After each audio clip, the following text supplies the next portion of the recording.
여자들이 제일 싫어하는 얘기가 3개 있다고 하는데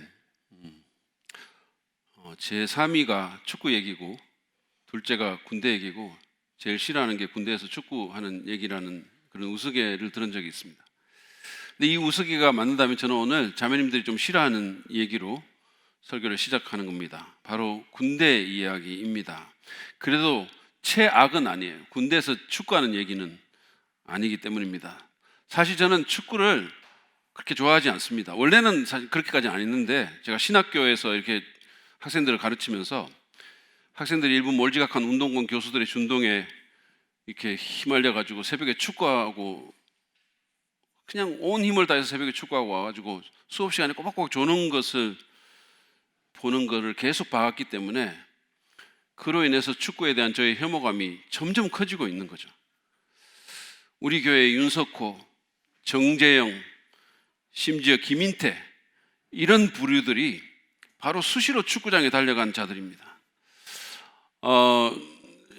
심지어는 절대로 그렇게 하지 않을 것 같았던, 그렇게 제가 믿었던, 그래서 정말 비운동권의 참 그 소수지만 그래도 이렇게 남아서 저를 지켜주리라고 믿었던 그 정동명까지 여기에 휩쓸려 가지고 저를 깊이 실망시켰습니다.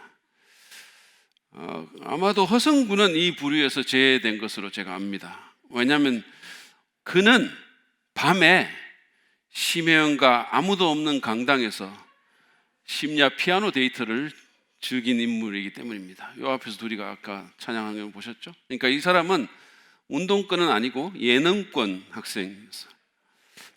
아무튼 오늘 제가 여러분들에게 말하고자 하는 그 군대 얘기는 제식훈련에 대한 겁니다.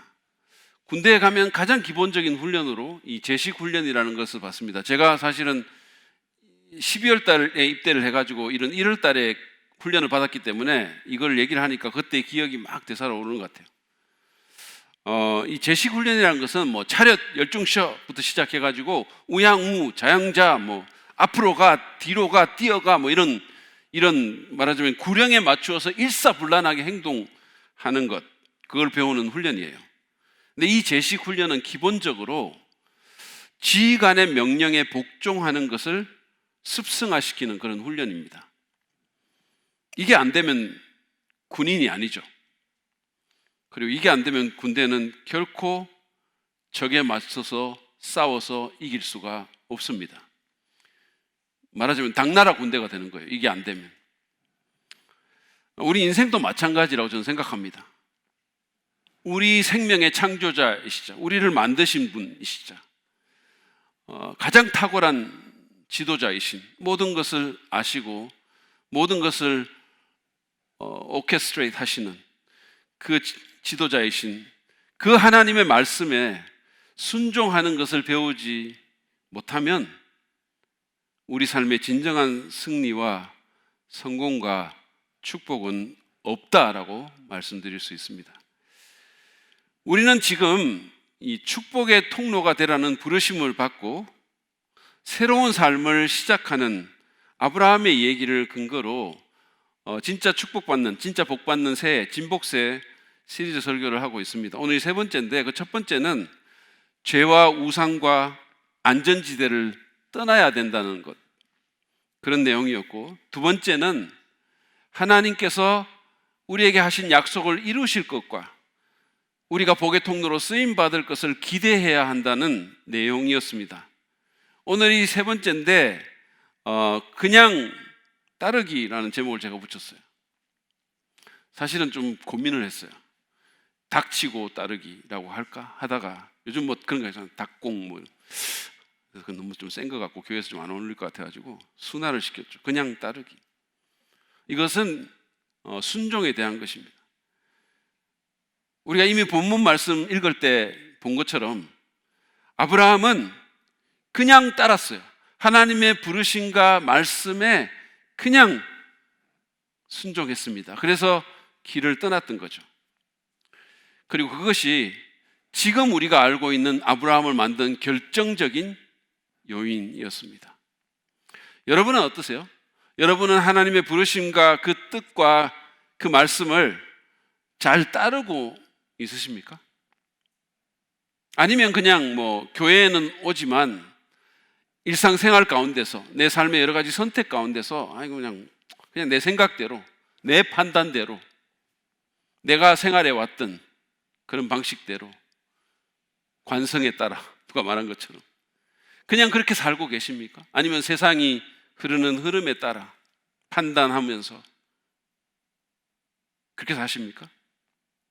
아니면 하나님의 말씀을 좀 따르려고는 하는데 그게 잘 안 되십니까? 어떤 경우든 간에 우리는 오늘 아브라함의 순종이 구체적으로 묘사된 4절부터 6절 말씀을 통해서 진짜 복받는 새해를 우리가 사는 데 있어서 어떻게 하나님의 말씀을 더 잘 따를 수 있을까? 어떻게 아브라함이 그랬던 것처럼 순종할 수 있을까에 대해서 좀 생각해 보기를 원합니다. 그래서 정말로 아브라함이 그랬던 것처럼 많은 사람에게 복을 끼치는 그런 인생이 되기를 원하는 거죠. 그러기 위해서 우리가 먼저 본문의 내용을 좀 살펴보고 가려고 하는데요. 성경 가지고 오신 분들은 창세기 12장 말씀을 좀 펴시고 없으신 분들은 그냥 제 말을 따라오시면 되겠습니다. 우리가 지난주까지 하나님께서 아브라함을 불러서 하신 그런 말씀에 대해서 살펴봤는데 1절부터 3절까지. 근데 하나님께서는 1절에서 원래 갈대아 우르라는 지역에 살고 있던 그 아브라함에게 고향 땅을 떠날 것을 요구를 하셨습니다. 그리고 2절, 3절에 보면 그렇게 할 경우에 그에게 어떤 일을 하나님이 하실 건지를 약속하신 건데 구체적으로 그를 유명한 사람으로 만들 것과 실현된 거죠. 아브라함처럼 유명한 이름은 없죠. 그리고 모든 민족을 위한 복의 통로로 쓰시겠다는 그런 약속을 했죠. 그 일도 예수 그리스도의 탄생으로 이루어졌죠. 4절은 그 부르심의 말씀에 대한 아브라함의 반응입니다. 먼저 상반절부터 한번 보시죠. 아브라함은 주님께서 말씀하신 대로 길을 떠났다. 롯도 그와 함께 길을 떠났다. 여러분, 아브라함이 어떻게 했습니까? 그는 그냥 주님께서 말씀하신 대로 길을 떠났어요. 다른 말을 하지 않았습니다. 뭘 덧붙이고 뭐 이러지 않았어요. 더 자세한 설명을 요구하거나 무슨 질문을 하지도 않았습니다. 그냥 떠났어요. 여러분은 그렇게 하실 수 있겠습니까? 이런 사실은 말도 안 되는 부르심을 받을 때, 아니 그렇게 나이가 많아가지고 오랫동안 살고 자기 삶의 터전인 그 고향을 그냥 떠나라고 하는데, 어디로 가는지 잘 모르고 가라고 하는데, 여러분 같으면 아무런 말 없이 설명 요구하지 않고 질문하지 않고 핑계대지 않고 그냥 가시겠습니까? 왜 그럴 것 같은 표정으로 저를 쳐다보세요? 안 그러실 거면서. 저는 그렇게 하기 힘들 것 같아요. 근데 창세기 기자는 여기서 아브라함의 무조건적인 순종을 강조하고 있습니다. 덧붙여서 창세기 기자는 롯도 함께 갔다라고 말을 하면서 아브라함의 조카인 롯에 대해서 말을 하고 있는데, 사실은 롯의 아버지는 이미 죽었어요. 그러니까 어떤 면에서 보면 롯이 가장 같은 거죠. 그래서 같이 떠났다고 하는데, 이것 13장과 14장에 등장할 그를 독자들에게 미리 소개하기 위한 의도가 있는 것으로 보입니다. 4절 하반절에는 아브라함의 순종에 대한 또 다른 정보가 제공되고 있습니다. 한번 보시죠. 아브라함이 하란을 떠날 때 나이는 75이었다. 2주 전에 제 설교를 주의 깊게 들으신 분들은 여기서 고개를 좀 갸우뚱하면서 뭐지? 그때 말씀과 다른데? 라고 하셔야 돼요. 혼란을 느끼거나 아니면 의문을 품으셔야 되는 거죠. 근데 너무 평온하세요, 표정들이. 제가 여러분의 설교 청취력을 너무 과대평가하고 있는 것 같아요. 2주 전에 저는 그냥 떠나기라는 설교에서 아브라함의 고향이 갈대아 우르라고 말씀을 드리면서 우르에 대한 설명을 했죠. 그리고 하나님이 그것을 떠나라고 하셨다는 그런 얘기를 드렸습니다. 근데 여기서 보면 4절 하반절에는 아브라함이 하란을 떠났다고 되어 있죠. 그렇지 않습니까? 이거 왜 이럴까요? 제가 잠깐 설명을 해드리겠습니다. 자, 아브라함이 태어난 고향은 본토 친척 아비 집은 우르입니다. 갈대아 우르예요. 그리고 그는 12장 1절부터 3절에 있는 이 하나님의 말씀, 이 약속의 말씀, 이 부르심의 말씀, 축복의 통로로 부르시는 이 부르심을 자기 고향인 갈대아 우르에서 들은 거예요. 하나님이 갈대아 우르에 있는 아브라함에게 나타나셔서 야, 니네 고향 본토 친척 아비 집 떠나라 이렇게 한 거예요. 이걸 확실히 어떻게 말할 수 있을까요? 여러분 중에 또 의심하는 분이 있을까 봐 사도행전 7장 2절부터 3절에 있는 스데반의 설교의 서론을 보십시오. 스데반이 말하였다. 부영 여러분, 내 말을 들어보십시오. 우리 조상 아브라함이 하란에 거주하기 전에 아직 메소포타미아에 있을 때에 영광의 하나님께서 그에게 나타나셔서 말씀하시기를 너는 내 고향과 친척을 떠나서 어디든지 내가 지시하는 땅으로 가거라 하였습니다. 그죠?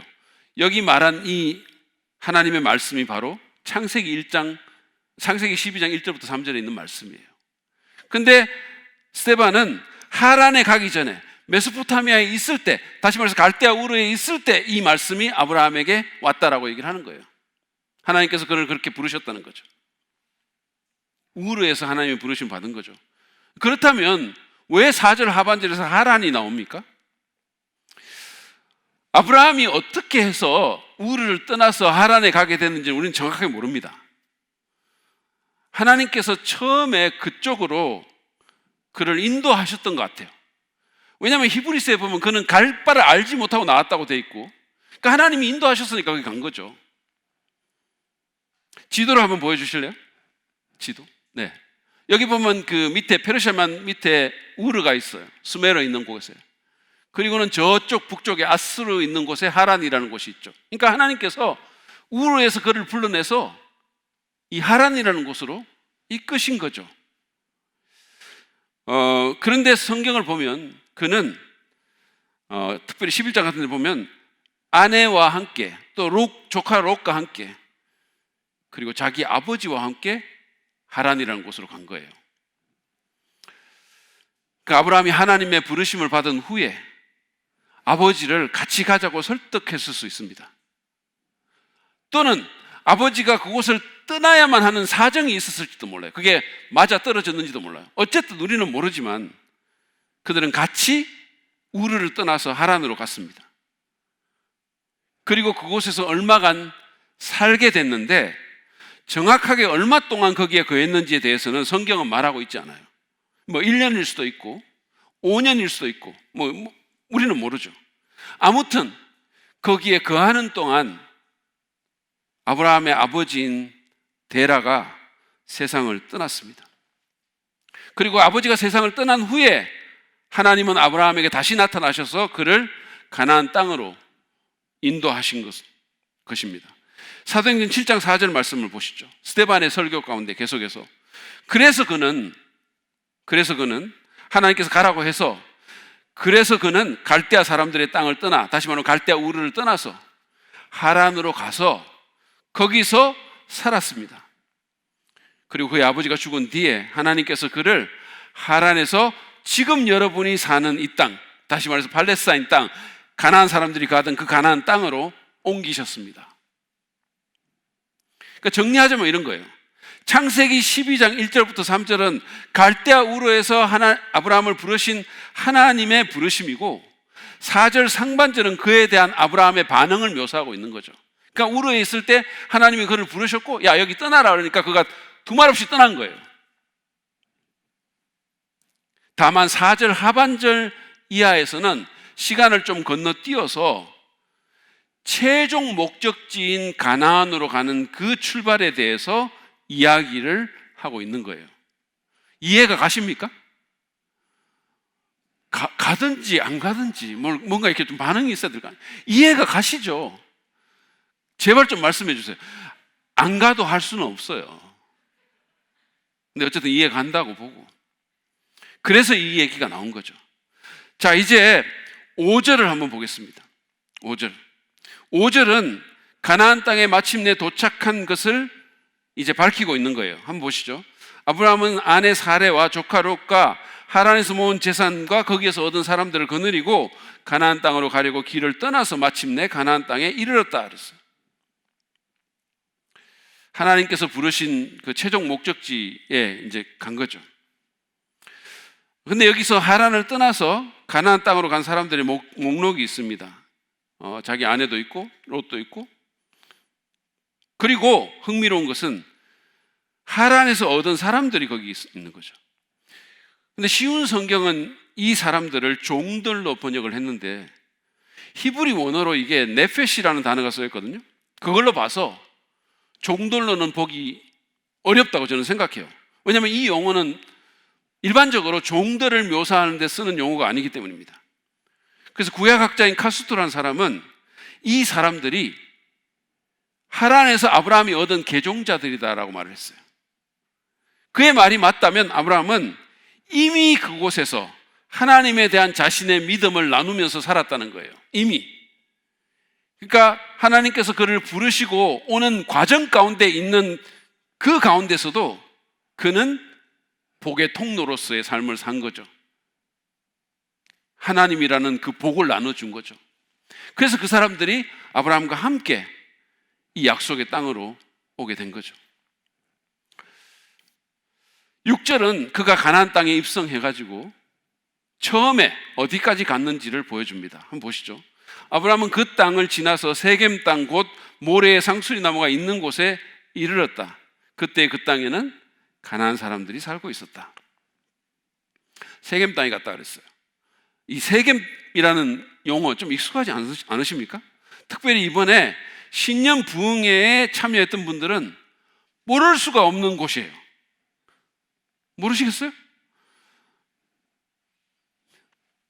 아무래도 제가 여러분들의 이 설교 청취력을 너무 과대평가하고 있는 것 같아요. 여러분, 세겜이라는 곳은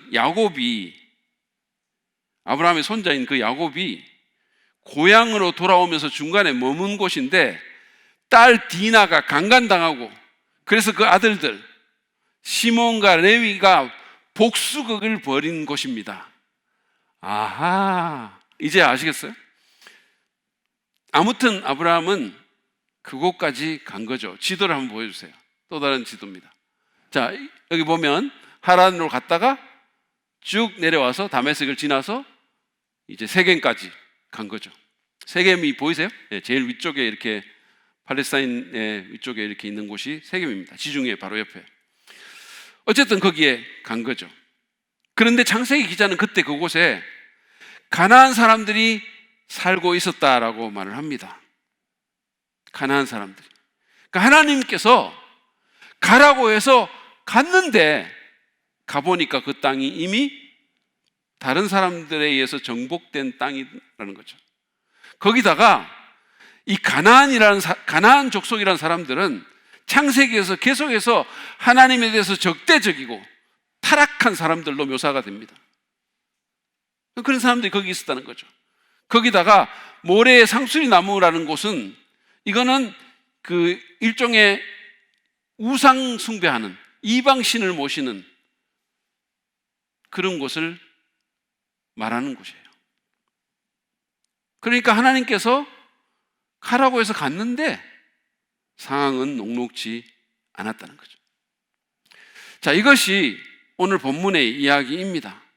이 이야기가 진짜 복받는 새해에 꼭 필요한 순종의 삶에 대해 우리에게 주시는 교훈은 무엇일까요? 다시 말해서 우리는 어떻게 복의 근원 되시는 그 하나님의 부르심과 뜻에 순종할 수 있을까요? 이 부분에 대한 여러 가지 교훈이 사실은 본문에 이렇게 있는데 제가 시간 관계상 오늘 하나로 이렇게 정리를 해서 여러분과 나누기를 원합니다. 그건 뭐냐 하면 이겁니다. 우리는 하나님을 신뢰하는 가운데 내 생각이나 상황이 아니라 하나님의 말씀을 따라 행해야 한다라는 거예요. 우리가 정말로 복받는 삶을 살려면 하나님을 신뢰하는 가운데 내 생각, 무슨 상황 논리, 세상의 어떤 흐름이 아니라 하나님의 말씀을 따라서 행해야 한다는 거죠. 우리가 이미 본 것처럼 아브라함은 하나님의 부르심이 있자 그냥 그 말씀하신 대로 길을 나섰어요. 이것은 정말 놀라운 반응입니다. 여러분, 이게 그냥 경기도에서 충청도로 가라는 그런 말이 아니잖아요. 이민을 지시한 거죠. 다른 나라로 가라는 거죠. 한 번도 가본 적도 없고 아무 정보도 없는 곳으로 가라는 거잖아요. 요즘 그래도 이민 가는 분들은 자기가 이민 가는 나라가 어떤 나라인지 뭐 한번 가봤을 수도 있고 이미 정보를 알고 열심히 공부하고 뭐 유튜브로 인터넷으로 다 살펴보잖아요. 전혀 정보 없는, 아무것도 모르는, 어떤 위험이 도사리고 있는지, 어떤 사람들이 있는지, 어떤 문제가 있는지, 뭐를 해야 할지 전혀 모르는데 그냥 간 거예요. 여러분, 우리 같으면 이런 말씀에 그냥 순종하겠습니까? 시체말로 닥순하겠어요? 닥치고 순종하겠어요? 뭐 막 묻고 뭐 따지고 설명 요구하고 모르겠다 그러고 불평하고 피하고 뭐 그러지 않겠어요? 제 아내 같으면 틀림없이 더 정확한 정보를 요구할 거예요. 하나님, 그곳에 주소를 주세요. 주소를. 막연히 말씀하시지 마시고 구체적으로 숫자를 주세요. 몇 번 길 몇 번지, 우편번호 뭐, 그곳에 인구 몇 명, 여기서 도보로 걸리는 시간, 분초까지 뭐 이럴 거예요. 하나님, 저는 두루뭉실한 거 못 참습니다. 제게는 죽음이에요.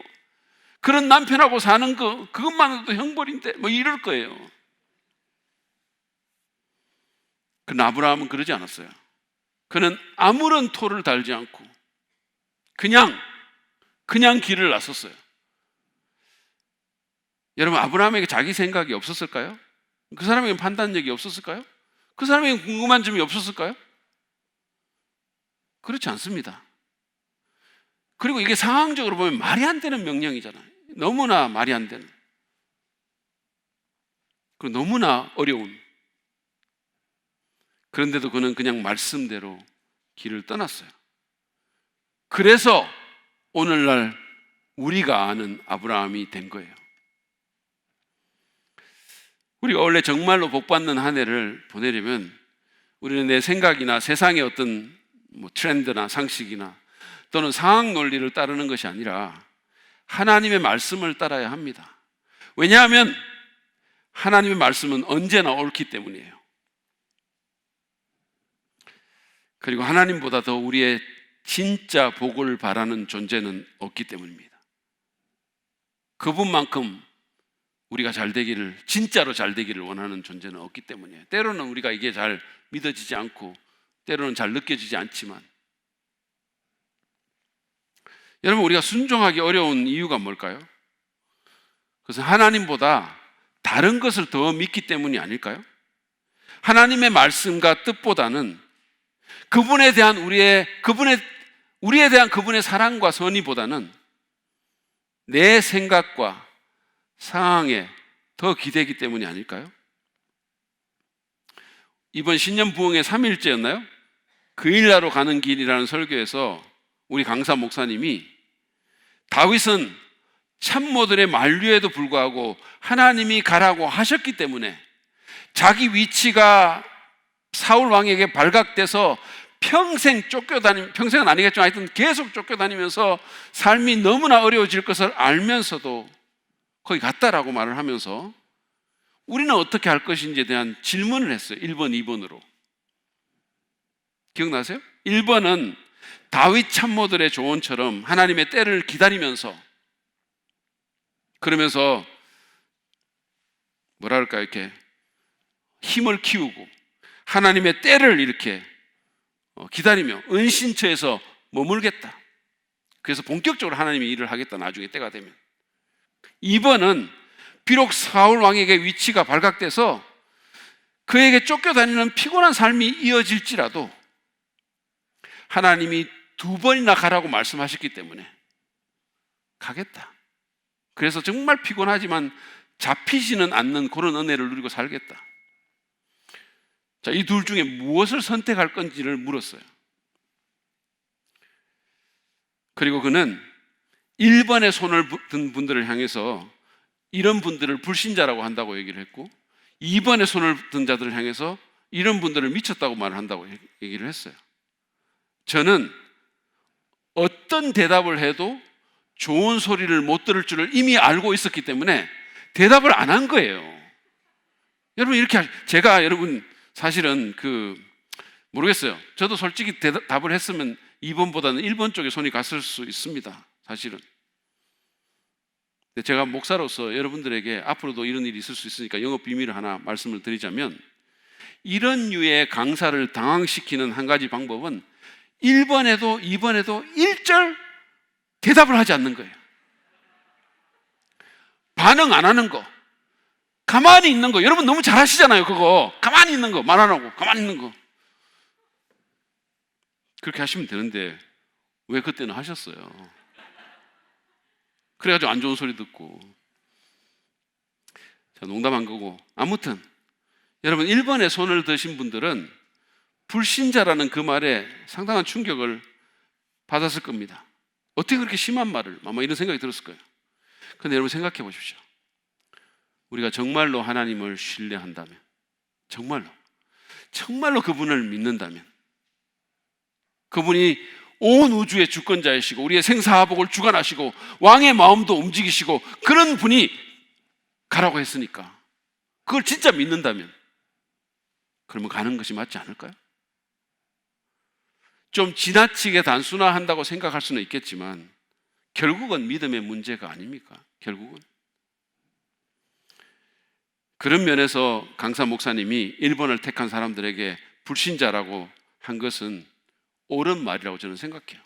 물론 그게 예수님을 안 믿는다거나 무신론자라는 의미의 그런 불신자는 아니지만 적어도 그 선택에 있어서는 실질적인 의미의 불신자라는 얘기예요. 그 선택에 있어서 안 믿으니까 하나님 말씀대로 순종하지 않는 거죠. 못하는 거죠. 그런 면에서 성경은 믿음과 순종이라는 용어를 상호 호환적으로 쓰고 있어요. 예수님을 안 믿는다라는 말을 예수님께 불순종한다 이렇게 쓰고 있는 거예요.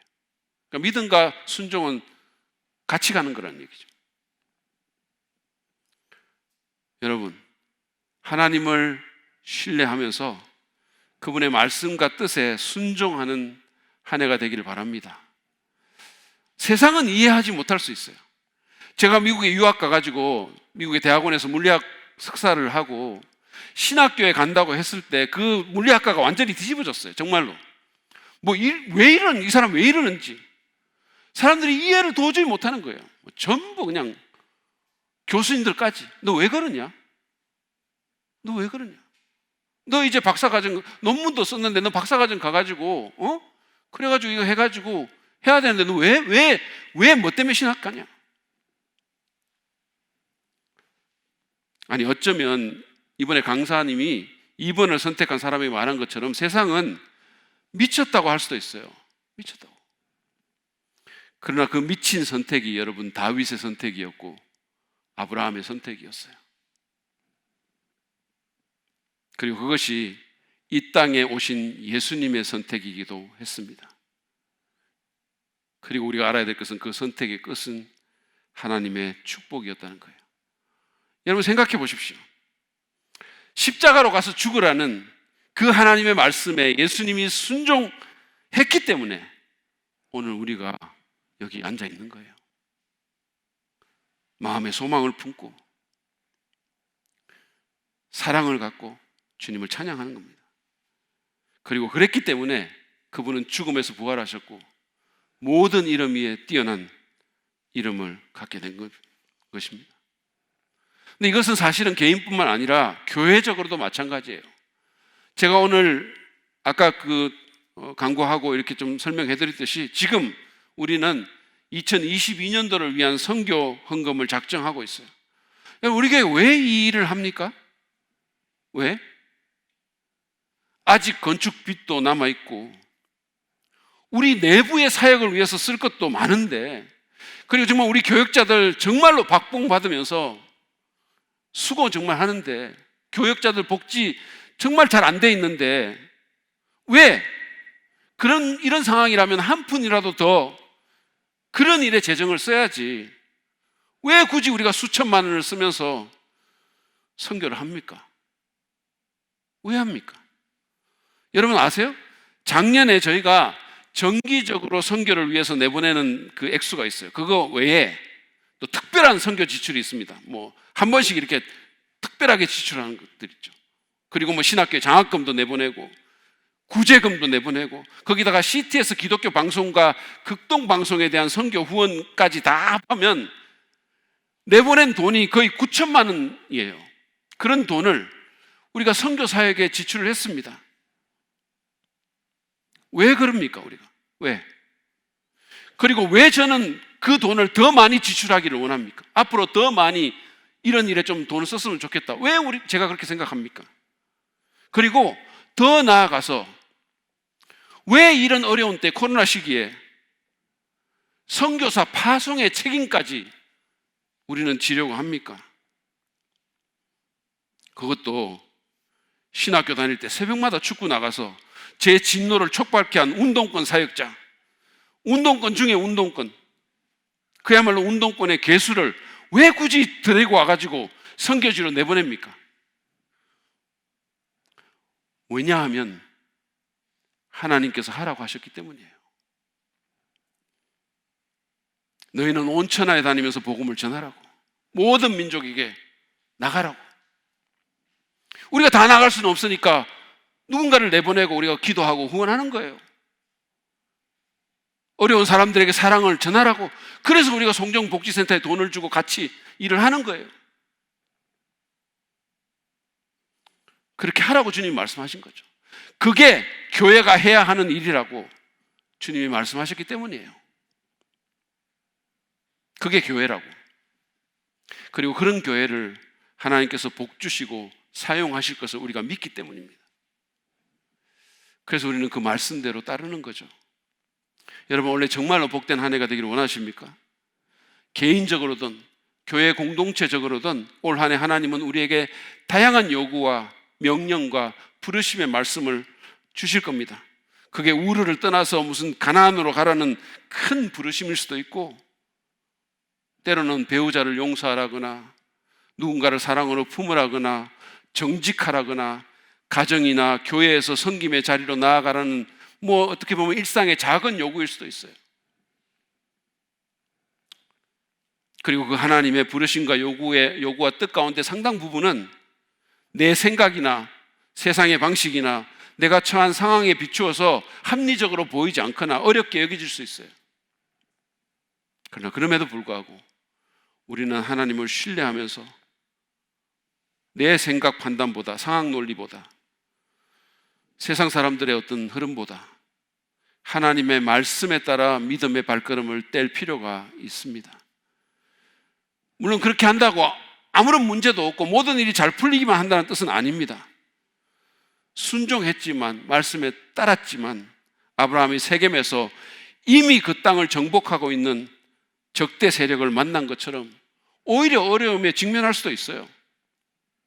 그리고 내 생각과 세상의 풍조와 상황 논리를 거스르는 것이 굉장히 어려울 수 있고, 하나님에 대한 신뢰가 너무 연약해서 발걸음이 잘 안 떼질 수도 있습니다.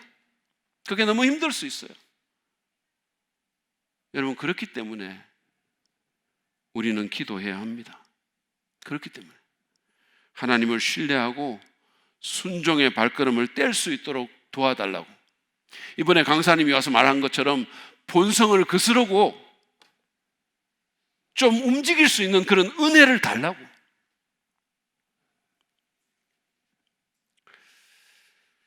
그렇게 기도할 필요가 있습니다. 믿음을 달라고 간구할 필요가 있어요. 하나님을 정말 믿을 수 있는 그런 믿음을 달라고 간구할 필요가 있어요. 그리고 과거의 내가, 여러분, 과거의 내가 하나님의 말씀에 따랐을 때, 순종했을 때 하나님께서 어떻게 이끄셨는지를 기억할 필요가 있는 거예요. 우리는 불순종도 하지만 또 어떨 때는 순종하잖아요. 그럼 순종했을 때 하나님이 어떻게 하셨는지를 기억할 필요가 있어요. 뿐만 아니라 공동체의 도움과 격려를 요청할 필요가 있습니다. 서로 사랑과 선행을 격려하라고 말했잖아요. 오늘날 교회 다니는 사람들이 이게 너무 잘 안 되는 거예요. 교회라는 게 그냥 일주일에 한 번 여기 와서 앉아있다가 가는 게 교회가 아니잖아요. 서로 어려우니까, 우리 다 힘드니까, 다 부족하니까, 믿음의 선택을 잘 못하니까, 그러니까 우리가 서로 힘을 합쳐가지고 격려해주고 힘내자 그러고, 나는 잘 못하겠으니까 도와달라 그러고, 그러기 위해서 교회가 있는 거예요. 그냥 가면 쓰고 아무 일도 없는 것처럼, 나 혼자 다 잘할 수 있는 것처럼 그렇게 있으면 교회가 무슨 필요가 있습니까? 우리가 얼마나 부족한지를 내보이고 가면 벗고, 하나님 다 아시고 우리도 사실은 솔직히 짐작하고, 그런 교회 만들자는 거예요. 그래서 내가 지금 하나님 말씀에 이거 순종해야 되는 거 아는데 너무 힘들다고, 도와달라고, 기도해달라고, 손잡아달라고 그럴 필요가 있는 거예요. 그렇게 해서 순종하면 복 받는 거예요. 그런 공동체가 진짜 공동체인 거죠. 응원해달라고 요청하십시오. 괜찮아요. 나 정말 힘들고 연약한데 응원해달라고. 괜찮아요. 그것 때문에 교회가 있는 거 아닙니까? 그리고 무엇보다도 여러분, 십자가에서 드러난 하나님의 우리에 대한 맹렬한 사랑과 예수님의 부활에서 드러난 그분의 크신 능력을 기억하고 깊이 묵상하시기를 바랍니다. 그것이 우리로 하여금 하나님을 신뢰하고 말씀에 따라 순종의 발걸음을 떼도록 강력한 동기를 부여할 것입니다. 다시 한번 제가 말씀드립니다. 내 생각보다, 상황보다 하나님의 말씀에 따라 행하십시오. 나를 부르시고 내게 말씀하신 그 하나님을 신뢰하고 순종의 발걸음을 내디디시길 바랍니다. 그것이 2022년도 우리의 한 해를 참된 복으로 이끌 겁니다. 오늘 우리는 복의 통로가 되기 위해서 고향을 떠나서 하나님께서 지시한 곳으로 가라는 그 하나님 말씀에 순종해서 낯선 가나안 땅으로 나아갔던 아브라함의 얘기를 통해서 2022년도 진짜 복받는 새해를 만들기 위해서 내 생각, 상황 논리보다 하나님을 더욱 신뢰하고 그분의 말씀에 따라 행해야 함을 배웠습니다. 이제 말씀을 맺으면서 여러분이 따라야 할, 다시 말해서 순종해야 될 하나님의 말씀이 무엇인지, 그 부르심이 무엇인지 이 시간에 한번 생각해 보시길 바랍니다. 거창한 것이 아니라도 괜찮습니다. 여러분이 알면서도 순종하지 못하고 있는 것, 그런 말씀이 있다면 순종할 수 있는 힘과 용기를 달라고, 하나님을 내 생각이나 세상의 풍조나 상황적 영향보다 더 신뢰할 수 있게 해달라고, 하나님을 더 크게 볼 수 있게 해달라고 여러분 기도하시기 바랍니다. 그리고 더 나아가서 믿음의 눈으로 하나님을 바라보면서 말씀대로 행하겠다고 이 시간 결단하시기를 바랍니다. 마지막으로 우리 교회에 대해서 제가 한번 생각하고 말씀을 맺겠습니다. 저는 우리 교회가 올 한 해 정말로 하나님께 참된 복을 받아서 누리는 교회가 되기를 간절히 바랍니다. 그러기 위해서 목사인 저부터 시작해서 우리 각자가 하나님의 말씀대로 따르는 삶을 살아야 돼요. 그래야 우리 교회가 복을 받는 거예요. 특별히 담임 목사인 저, 우리 교역자들, 그리고 우리 중직자들이 매일의 삶에서 말씀에 먼저 순종해야 됩니다. 그게 필요한 거예요. 그리고 우리 교회의 사역과 삶 가운데 하나님의 말씀이 아니라 인간의 주장, 사람의 생각, 무슨 전통과 관습에 따르는 것이 있다면 과감히 그런 것들을 내려놓고 말씀에 따라서 사역하고 교회를 운영하고 교회 생활을 해야 합니다. 하나님께서 부르시는 그 부르심을 따라 교회가 나가야 되는 거예요. 여러분, 개인뿐만 아니라 교회도 우르를 떠나서 가나안으로 가야 되는 거죠. 우리 교회 굉장히 연약한 교회예요. 앞으로 갈 길이 먼 교회예요. 물론 좋은 점도 많지만 여기서 안주하면 절대로 안 되는 거죠. 하나님의 부르심에 응답합시다. 그 위험한 말씀에 순종합시다. 그래서 하나님이 참으로 기뻐하시고 이 무너진 세상을 위해 사용하시고 복된 교회로 세워주시는 그런 복을 누리기를 바랍니다. 그런 축복이 우리 각자와 교회에 있기를 간절히 바랍니다.